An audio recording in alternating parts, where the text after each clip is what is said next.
అంటే వేరే పని రాదు వాళ్ళకి. అందులో ప్రధానమైనటువంటిది మత్స్యకారులు, సుదీర్ఘమైనటువంటి తీర ప్రాంతం ఉంది. వాళ్ళు ఎప్పుడు కూడా చేపలు వేట చేసి వారి మీదే బతుకుతున్న విషయాన్ని ఒకసారి గుర్తు చేస్తున్నాను. ఈ రాష్ట్రంలో 3,325 చిన్న తరహా సాగునీటి చెరువులు ఉన్నాయి. 23,920 గ్రామ పంచాయతీ చెరువులు ఉన్నాయి. 118 రిజర్వాయర్లు ఉన్నాయి. అధ్యక్ష, పెద్దలు వ్యవస్థాపక అధ్యక్షులు ఎన్టీ రామారావు గారు ఈ చెరువులన్నింటినీ కూడా మత్స్యకారుల సొసైటీలకు ఇచ్చి ఆ చెరువుల్లో వేసుకోవడానికి చేప పిల్లలు కూడా ఉచితంగా ఇచ్చి వారి జీవన విధానాన్ని పెంపొందించడానికి ఆ రోజు తెలుగుదేశం ప్రభుత్వం ఒక మంచి నిర్ణయం తీసుకుంది. అధ్యక్ష, ఆ తరువాత ఏ ప్రభుత్వం వచ్చినా ఏ ముఖ్యమంత్రి వచ్చినా దాన్ని కొనసాగిస్తూ వచ్చారు. దురదృష్టవశాత్తు గత 5 సంవత్సరాలు ఈ రాష్ట్రంలో అన్ని వ్యవస్థలు చిన్న భిన్నమయ్యాయి. దాని గురించి నేను చెప్పదలుచుకోలేదు. కానీ ఎవరైతే వారి వృత్తి మీద జీవనం సాగిస్తున్నారో అటువంటి వ్యవహారాన్ని కూడా విడిచిపెట్టకుండా దీన్ని కూడా ఈరోజు తీసుకోవాలని చెప్పి ఒక దుర్మార్గమైనటువంటి ఆలోచన చేసి 217 జీవో తీసుకొచ్చారు. ఈ జీవో సారాంశం ఏంటి?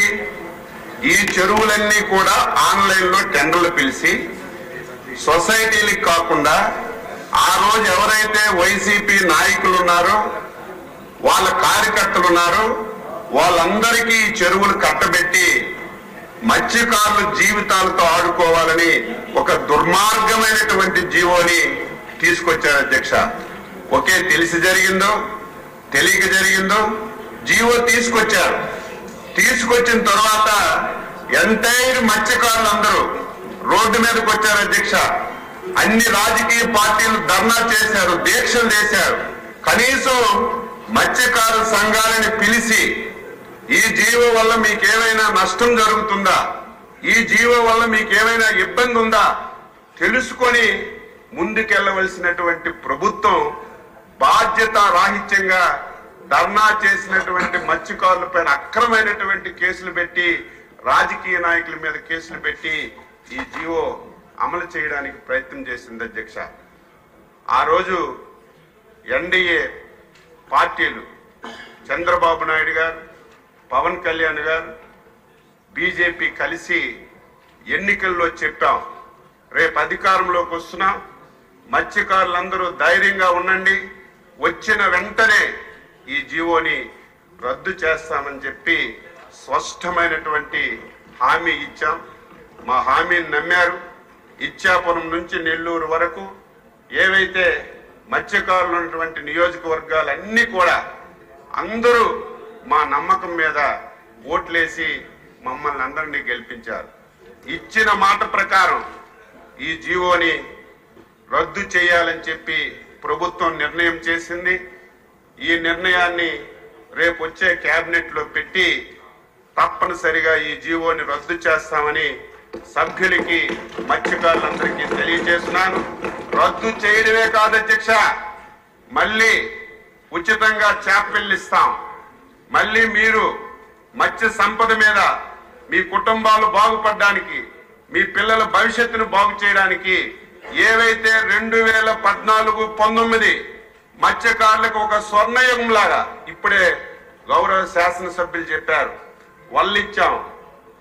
వాళ్ళు ఏవైతే పట్టిన చేపలు నిల్వ చేసుకోవడానికి ఐస్ బాక్సులు ఇచ్చాం, అవి తీసుకెళ్లి మార్కెట్లు అమ్మడానికి 2 వీలర్స్ ఇచ్చాం, 4 వీలర్స్ ఇచ్చాం, కోల్డ్ స్టోరేజ్లు పెట్టాం.